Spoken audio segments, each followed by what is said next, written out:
फ्लिपकार्टवरून आम्ही खूप शॉपिंग केली आणि जी वस्तू आम्ही सर्वात लास्टला ऑर्डर केली होती का ती सर्वात अगोदर आली.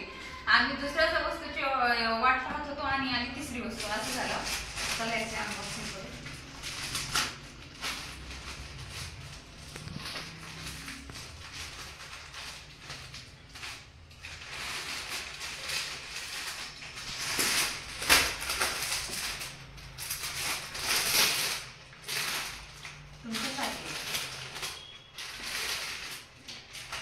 क्वालिटी छान आहे ना. बरोबर मोठा डिंच्या मोठा होते वाटाले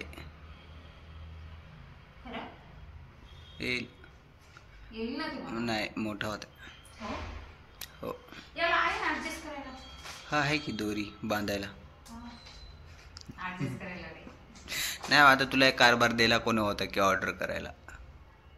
मी गेले यांच्यासाठी. हो हो डबल एक्सेल.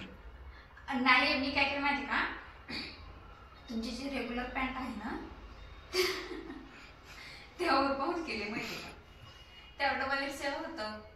मला वाटलं आय थिंक गाईज यायला ना खरंच शॉपिंग करायचं तर उल्हास असतो, पण काय शॉपिंग करावं काय नाही हे काय नाही कळत.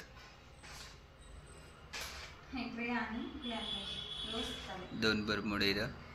पण क्वालिटी छान.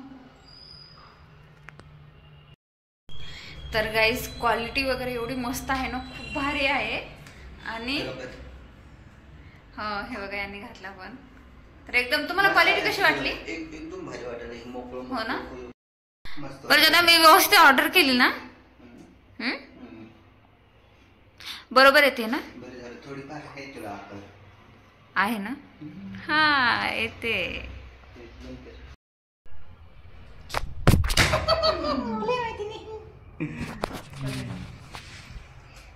तर गाईज हे बरमुडे दोन बरमुडे ऑर्डर केलेले इथं. एक 290 रुपयाला दोन. छान आहेत, मस्त नंबर आहे. क्वालिटी पण एकदम छान आहे. फ्लिपकार्टचा बिग बिलियन चालू आहे त्याच्यावरून ऑर्डर केलेले आहेत.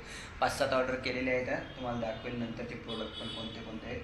आणि आधी दुसरं एक आदिवासी तेल ऑर्डर केलेले आहे, ते पण आज डिलिव्हरी येईल. मला वाटलं नव्हतं याची. आपण सकाळी चेक केलं होतं ना. गाईज एवढ्या 7-8 ऑर्डरमध्ये समजात लास्टला ऑर्डर केलेला हा प्रोडक्ट आणि समजात अगोदर आलाय. आणि जे की मी 27 तारखेला 2 वुडलँडचे बूट आणि एक स्पार्कची सँडल ऑर्डर केली. अजून पण आउट फॉर डिलिव्हरी झालेली नाही त्याची. आणि खाली जात होते तेव्हा काय म्हणत होते तुम्ही काय की म्हणजे हे कोणी ऑर्डरच करत असेल म्हणून लवकर डिलिव्हरी आली. म्हणत होते क्वालिटी वगैरे नसणार.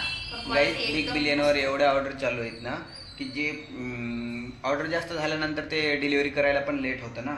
म्हणून मग याची कोणी ऑर्डर केली नसेल त्यामुळे याची लवकर डिलिव्हरी आलेली आहे. तसा स्टॉक पण जास्त असू शकते ना. हो ना. कंपनी तू ये ना स्टॉकला. पण मी ऑर्डर केली कसं वाटलं? लय भारी वाटले, छान वाटलं.